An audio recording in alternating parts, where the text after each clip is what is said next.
السلام علیکم ویورز د انګلیسي لغات او جملې برخې ته ښه راغلاست. هیله لرم چې ټول به په صحت روغ اوسئ. په دې ویډیو کې به موږ دا زده کوو چې په انګلیسي کې څنګه کولی شو چې یو چاته وخت ووایو. نو راځئ چې په ګډه سره یو څو جملې زده کړو. What time is it؟ که یو څوک درنه په انګلیسي کې پوښتنه کوي یا تاسو ترې پوښتنه کوئ چې څه وخت دی یا څو بجې دي، نو دا داسې ویل کیږي چې what time is it؟ څو بجې دي. It's 6 o'clock. دا شپږ بجې دي. 6 o'clock. شپږ بجې دي. کله چې وخت مکمل راځي، مثلا شپږ بجې، 7 بجې، 8 بجې یا 10 بجې، په 12 ساعتو کې چې هر یو وي، که هغه چېرته د هغې نه څه وخت تېر شوی نه وي، لکه 10 باندې، 15 باندې یا پاو باندې مکمل وخت وي، هغې ته o'clock راځي. نو دلته شپږ بجې دي، نو 6 o'clock. شپږ بجې دي. It's 5 past 6.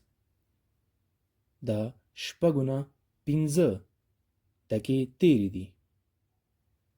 It's 5 past 6. شپږو نه 15 دقیقې تېرې دي.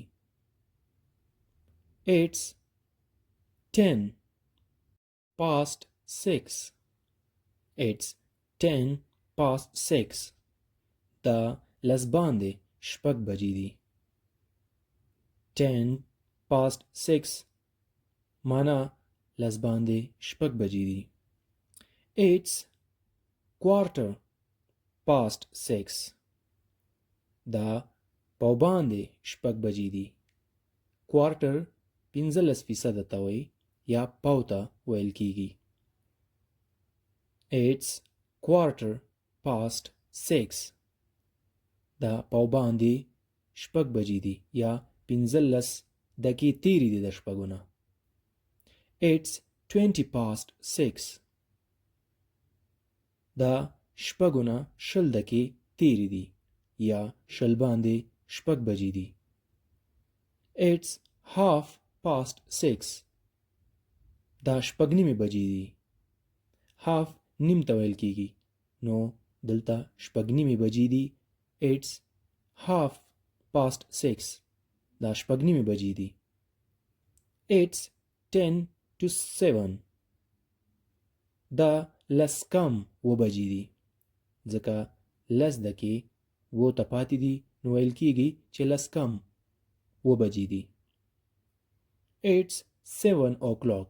دلته بیا وخت پوره شو، نو مونږه بیا o'clock استعمالوو چې it's 7 o'clock. 7 بجې دي. هیله لرم چې په دې ویډیو سره به ستاسو د وخت د ویلو او ښودلو طریقه زده شوې وي. د لا زیاتو ویډیوګانو دپاره زموږ چینل در سره سبسکرایب کړئ.